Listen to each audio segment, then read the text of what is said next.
연상이 됩니다. 오늘 우리가 함께 나눌 말씀은 이사야서 2장 2절부터 5절까지 말씀입니다. 세 번역으로 준비를 했습니다. 함께 봉독하겠습니다. 띄워주세요.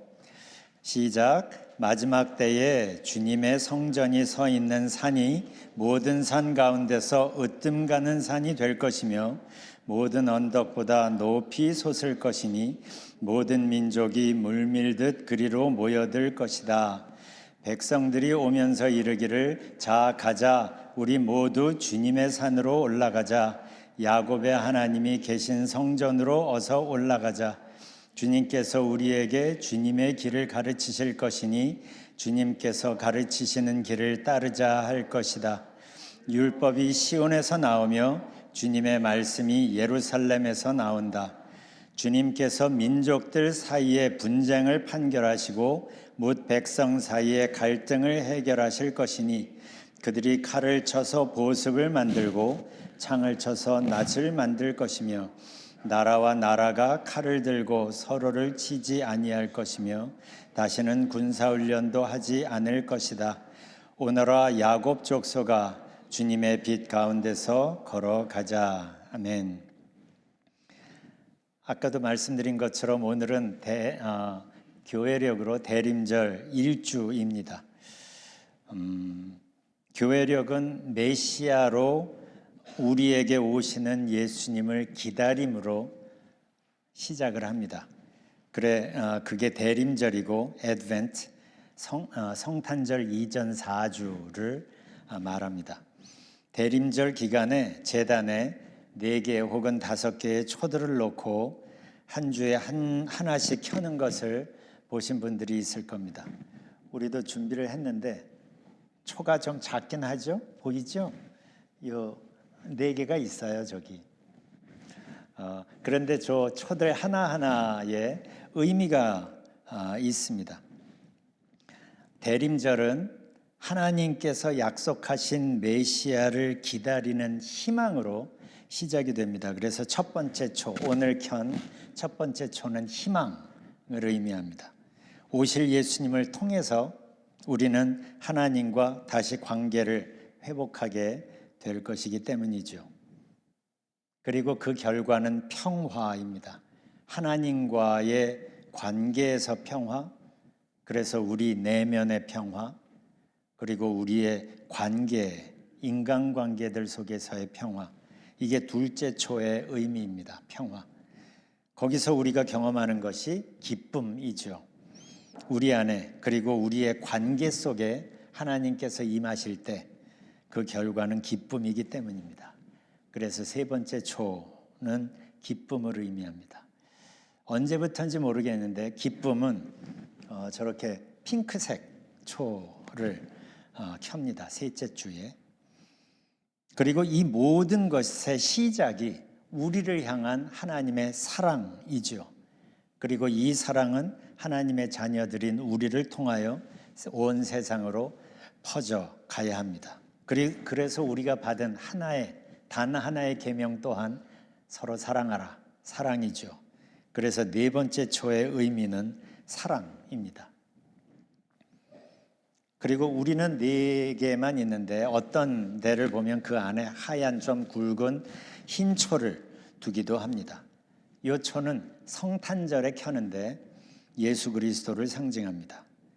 우리에게 희망을 주시고 첫 번째 초죠. 우리 하나님과 평화의 관계를 회복하게 하시고 두 번째 초의 의미죠.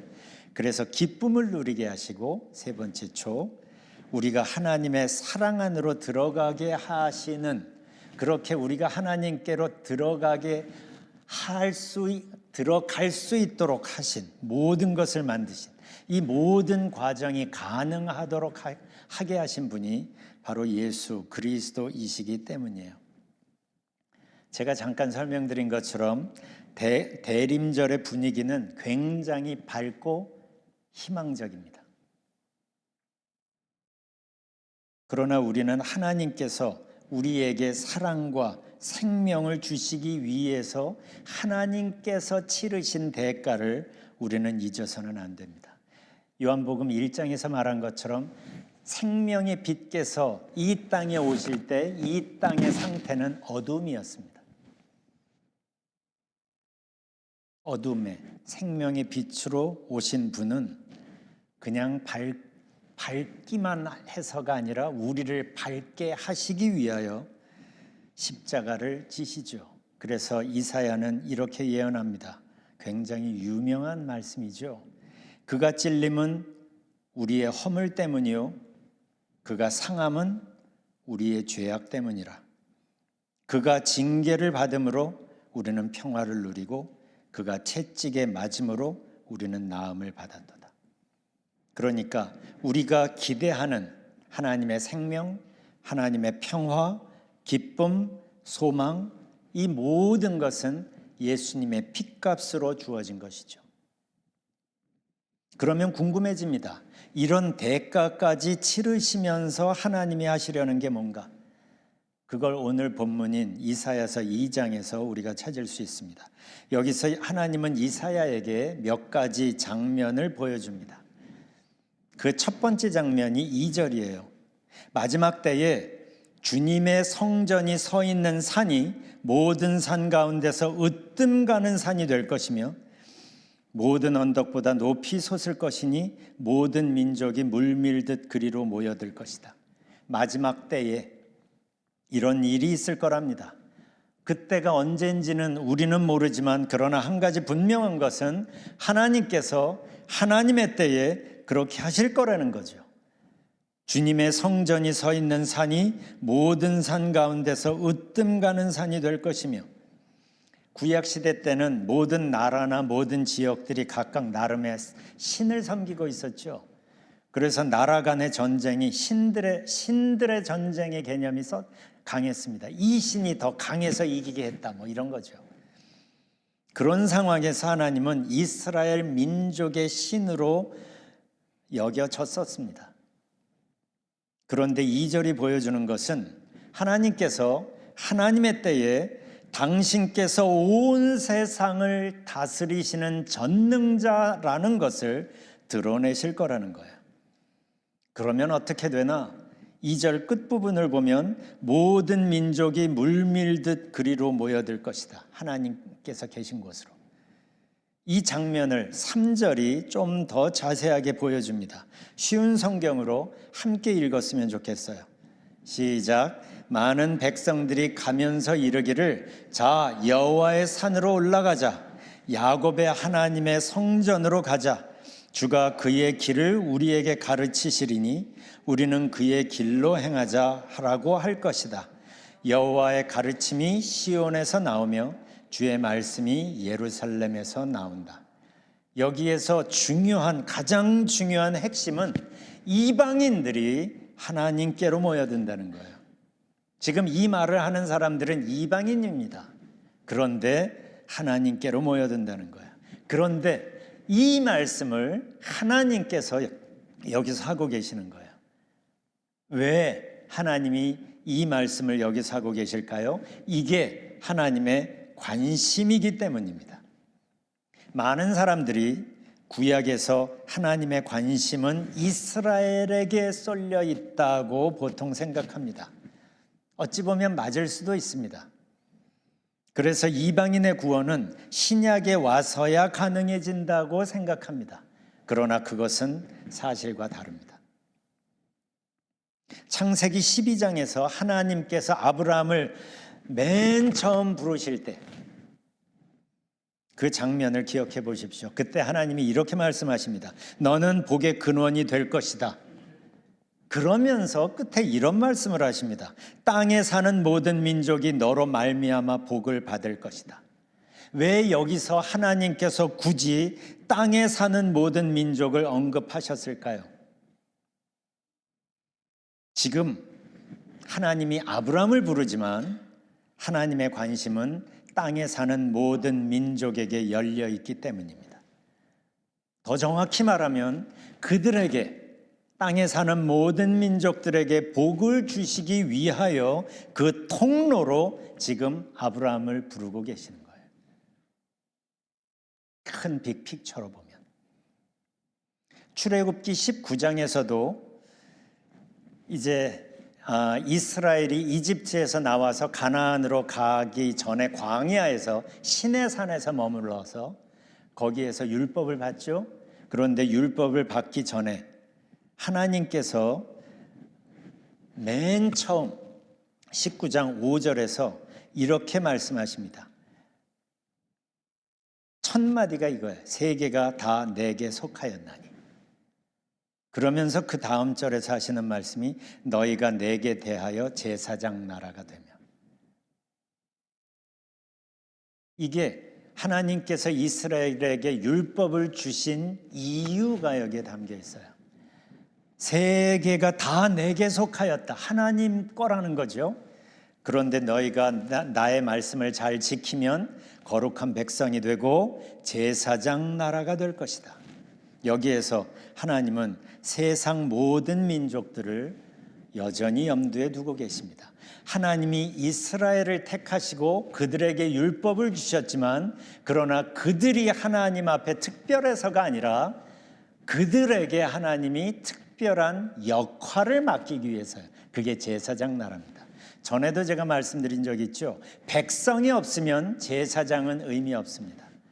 백성을 위하여 제사장이 있는 거죠. 그렇다면 하나님이 이스라엘을 왜 제사장 나라로 부르셨어요? 세상에 있는 모든 민족 때문에 하나님이 이스라엘을 제사장 나라로 삼으신 거예요. 이게 하나님의 빅픽처입니다. 하나님의 빅픽처는 하나님이 이스라엘을 사랑하셔서 그들에게만 사랑을 주시기 위해서가 아니라 세상의 모든 민족에게 하나님의 구원을, 하나님의 사랑을 주시기 위하여 이스라엘을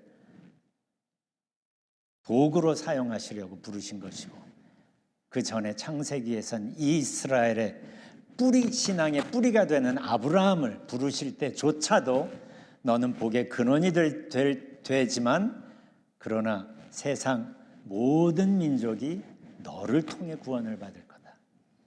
하나님은 아브라함만 보신 게 아니라 세상 모든 민족을 염두에 주셨고, 하나님은 이스라엘을 택하실 때도 세상 모두가 하나님께 속하였다는 걸 먼저 분명히 합니다. 그러니까 하나님의 머릿속에는 계속 세상의 모든 민족들이 항상 있던 거예요. 창세기에서부터, 출애굽기에서부터 세상 모든 민족의 구원을, 그리고 그 구원의 본격적인 작업으로 하나님은 예수님을 이 땅에 보내셨죠. 바울이 이것을 이렇게 표현합니다. 함께 읽어보겠습니다. 시작. 그리스도께서는 우리가 아직 죄인 되었을 때에 우리를 위하여 죽으셨습니다. 이것으로써 하나님께서는 우리를 향한 그분의 사랑을 나타내셨습니다. 이것은 로마서 5장에 있는 한 구절이기도 하지만, 그러나 이 의미는 하나님과 여러분 한 사람 한 사람 사이의 관계입니다. 이건 단순히 성경의 한 구절이 아니라 바로 우리 얘기를 지금 하고 있는 거죠. 그런 의미에서 이 우리에다가 여러분 이름을 넣어서 또 읽어봅시다. 그리스도께서 조현준이 아직 이렇게 여러분 이름을 넣어서 우리가 3번 나와요. 기억하시며 시작. 그리스도께서는 조현준이 아직 죄인 되었을 때에 조현준을 위하여 죽으셨습니다. 이것으로써 하나님께서는 조현준을 향한 그분의 사랑을 나타내셨습니다. 이 말씀을 새기십시오. 왜냐하면 바로 여러분 한 사람 한 사람이 죄인이었을 때 여러분 한 사람 한 사람을 위하여 예수님이 죽으셨고, 그 죽으심을 통하여 하나님께서는 우리 한 사람 한 사람을 향한 하나님의 사랑을 나타내신 거예요. 이건 그냥 성경에 있는 한 구절이 아니라 여러분 한 사람 한 사람에게 아주 개인적으로 미닝풀한 말씀인 거예요. 다시 얘기합니다. 당신 한 사람 한 사람이 아직 죄인이었을 때 하나님은 당신을 아셨고, 그때부터 하나님은 사랑하셨고, 그래서 죄인인 당신을 위하여 예수님이 죽으셨고 그 죽으심을 통해 하나님이 여러분 한 사람 한 사람 당신을 향한 하나님의 사랑을 확증하신 겁니다. 그러니까 오늘 본문에 이사야서 2장의 본문이 보여주는 첫 번째 장면은 우리 하나님은 온 세상을 주관하시는 분, 가장 크신 분이라는 사실을 말씀하시고, 두 번째 장면에서는 하나님은 우리 모두, 그 모두에는 당연히 이스라엘뿐만 아니라 이방인 모두, 거기엔 당연히 우리도 한 사람 한 사람 다 껴있겠죠. 우리 모두의 구원을 이루시는 분이라는 거예요. 그리고 이사야가 본 셋째 장면이 4절입니다. 주님께서 민족들 사이의 분쟁을 판결하시고 뭇 백성 사이의 갈등을 해결하실 것이니 그들이 칼을 쳐서 보습을 만들고 창을 쳐서 낫을 만들 것이며 나라와 나라가 칼을 들고 서로를 치지 않을 것이며 다시는 군사훈련도 하지 않을 것이다. 19세기의 지성인들 사이에 널리 퍼진 생각이 있었습니다. 우리 인간은 기본적으로, 그 당시만 해도 우리 인간은 기본적으로 선하기 때문에 교육을 잘 시켜서 그 선한 마음을 그대로 가지며 살도록 도와주면 이 세상은 훨씬 더 평화로운 세상이 될 것이다 라는 기대가 있었고, 그 기대가 가득했어요.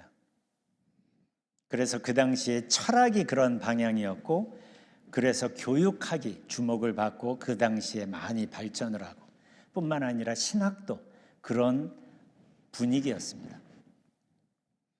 그런데 그런 시대적인 생각과 인식을 완전히 깨버린 사건이 터지는데, 그게 바로 세계 1차 대전과 2차 대전이었어요.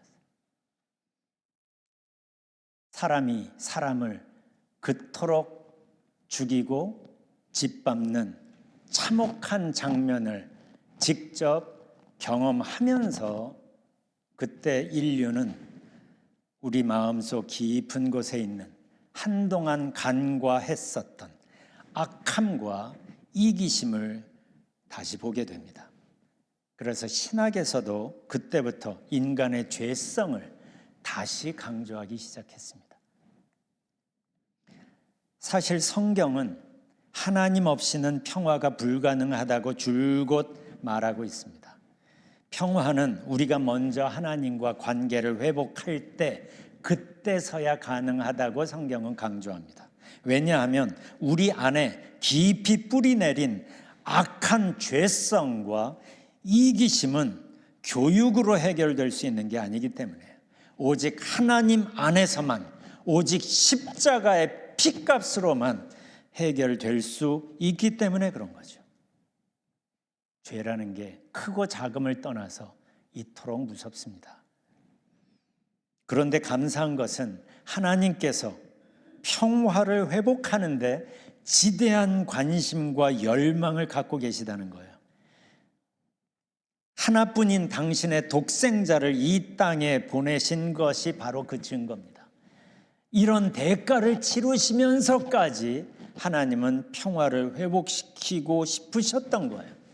죄성과 이기심을 여전히 가지고 있는 우리들인데도 불구하고 하나님은 그런 우리들과 어떻게든 다시 만나고 싶으셔서, 어떻게든 우리와 평화의 관계를 이루고 싶으셔서 십자가라는 아주 파격적인 계획까지 준비하시죠.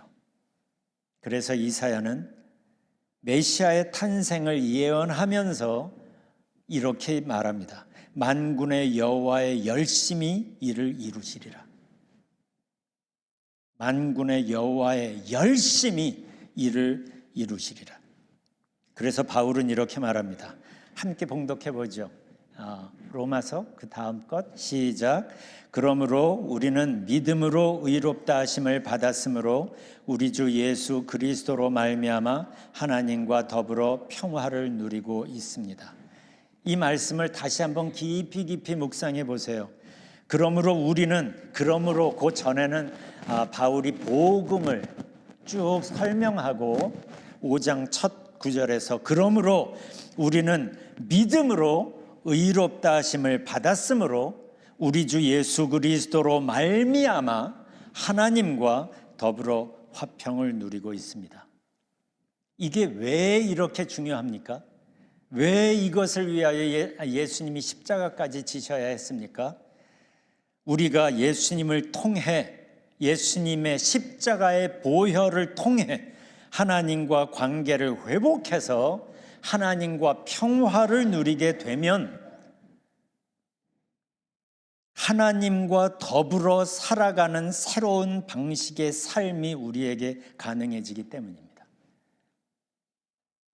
하나님과 더불어 살아가는 새로운 방식의 삶, 우리가 쉽게 하나님과 동행한다고 말하는 그 삶, 그 삶이 우리에게 가능해지기 때문이에요. 하나님과 함께하는 이 새로운 방식의 삶이, 생각해 보세요. 구약과 신약을 통틀어서 모든 메시지들이 성취되었을 때 가능한 현상이에요.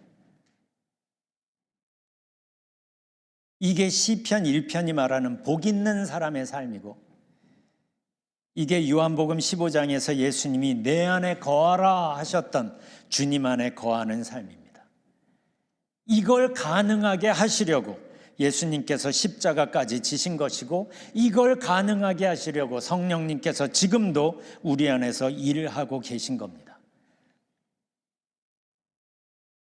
그렇다면 예수님을 믿는다면, 교회를 다닌다면 이 아주 독특하고 아주 특별한 이 삶을 살아야 되는 거잖아요.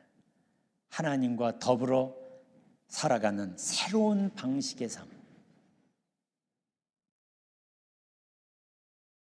바로 이 새로운 방식의 삶을 통해서야 우리는 여호와의 선하심을 맛보아할 수 있고, 사망의 음침한 골짜기 같은 상황에서도 하나님의 평화를 깊이 경험하며 살 수 있게 됩니다. 이렇게 하나님과 더불어 사는 아주 독특한 삶을 우리가 체득하고 익숙하고 매일매일을 살아가면 더 이상 상황은 우리에게 문제가 되지 않습니다. 왜냐하면 상황보다 크신 하나님이 내 하나님이고 내 안에 계시고 나의 손을 붙잡고 계시기 때문에. 여기서 우리가 짚어봐야 할 것이 있습니다. 나는 하나님과 더불어 살아가는 이 새로운 방식의 삶에 대하여 개념적으로만 그냥 알고 있나? 아니면 이 새로운 방식의 삶을 요즘 실제로 살아가고 있나?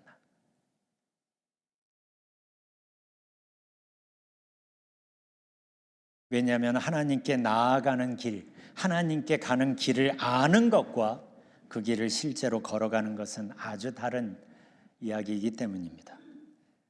이런 얘기 흔히들 하죠. 신앙은 아는 게 아니라 사는 것이다. 그런데 그것조차 그냥 알고 넘어갑니다. 신앙은 아는 게 아니라 사는 겁니다. 복음을 알아서 되는 게 아니라 그 복음을 살아서 그 복음이 의미하는 바를 내가 오늘을 살면서 맛보고 누리고 즐거워해야 되는 거예요. 그런데 그게 어떤 방법이 아니라 하나님과 더불어 살아가는 그 기가 막힌 특권이에요. 전능하신 하나님과 어떻게 매일 매 순간을 살아가는 그걸 상상이나 우리가 할 수 있겠습니까? 근데 그게 가능해진 거예요. 어떻게 해요? 예수님의 십자가 때문에, 성령님의 역사하심 때문에 우리는 그 어마어마한 특권을 다 받고 있어요. 여러분은 또 다른 은혜를 구할 필요조차 없습니다. 여러분에게는 또 다른 은혜가 필요한 게 아니라 이미 하나님의 자녀라는 그 패키지 안에 들어있는 그 어마어마한 은혜를 하나씩 하나씩 꺼내서 맛보고 누려도 평생이 모자랄 겁니다. 또 다른 은혜가 필요한 게 아니라 십자가의 은혜면 족한 거예요. 예수님의 은혜면 족한 거예요. 예수의 부활이 증명한, 예수님의 부활은 예수님만 부활하신 게 아니라는 거 다 알잖아요.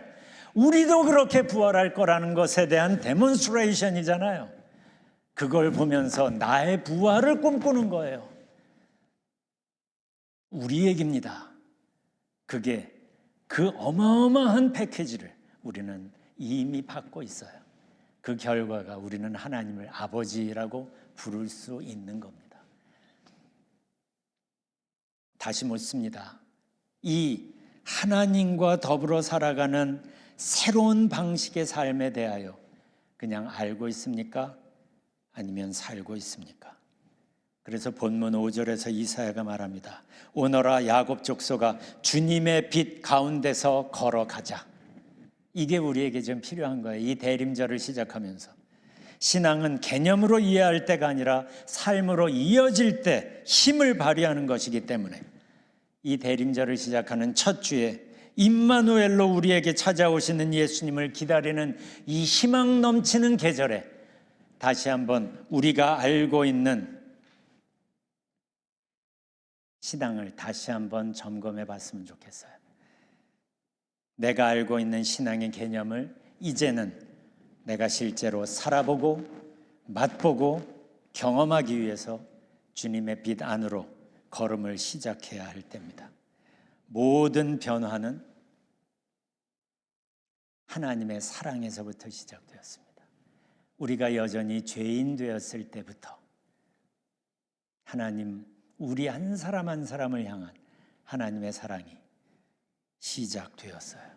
우리가 뭔가를 잘해서가 아니라 뭔가 기특한 생각을 해서가 아니라 우리가 여전히 죄인이었을 때 이미 하나님의 사랑은 그때부터 시작되었어요.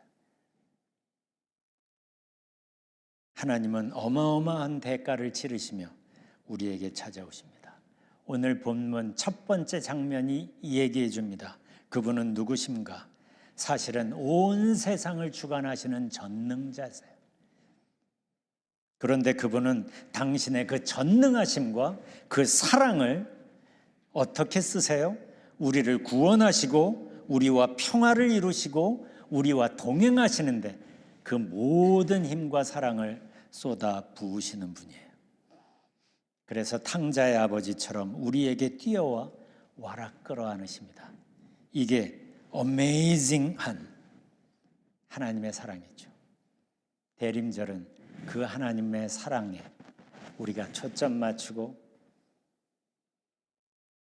거기에 포커스를 두고 하나님께 포커스를 두면 둘수록 나의 상황은 별것 아니게 됩니다.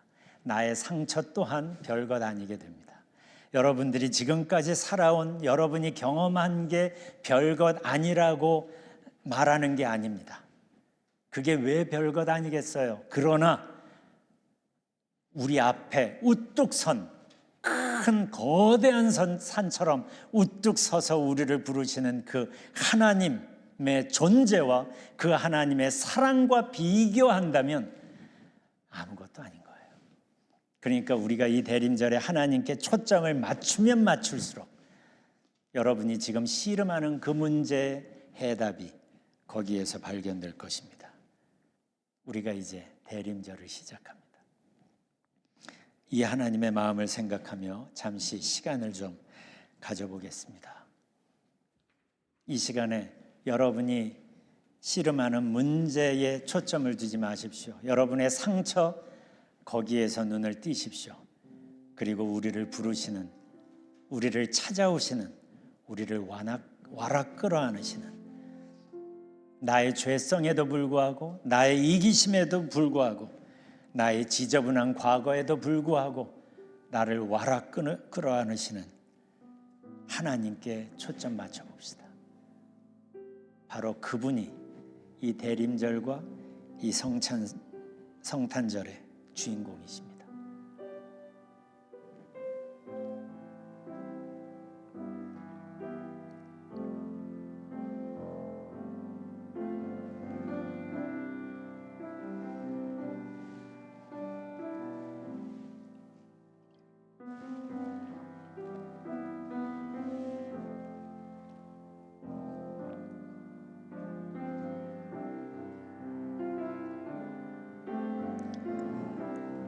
한 번 더 얘기하고 싶어요. 하나님과 더불어 살아가는 이 새로운 방식의 삶 생각해 보세요. 그 삶이 우리에게 가능하도록 하기 위하여 예수님이 십자가를 지셨고, 그 삶을 우리가 익힐 수 있도록 도우시기 위하여 성령께서 오셔서 지금도 일하고 계십니다.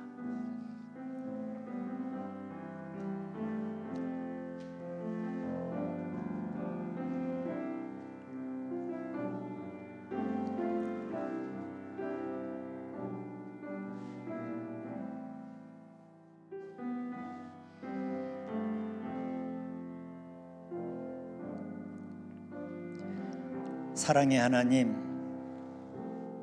사랑의 하나님, 하나님, 죄인인 우리들을 마다하지 아니하시고 찾아오셔서 우리로 하여금 희망을 가지고 기다리게 하시니 감사합니다. 이번 대림절과 성탄절을 지나면서 하나님께서 어떤 분이신지, 나를 얼마나 사랑하시는지, 그래서 어떤 계획까지 세우셨는지 다시 한번 깊이 묵상하기를 원합니다. 그래서 하나님의 그 큰 사랑으로 우리 한 사람 한 사람의 마음이 가득 채워지게 해주세요. 이제는 하나님의 그 사랑에 우리의 마음을 열고 하나님과 더불어 살아가는 새로운 방식의 삶을 시작하기를 원합니다. 이 대림절 기간에 우리 가정이, 우리의 관계들이 하나님의 사랑으로, 하나님의 평안으로, 하나님의 기쁨으로 채워지기를 원합니다. 인도해 주세요. 예수님 이름으로 기도합니다. 아멘.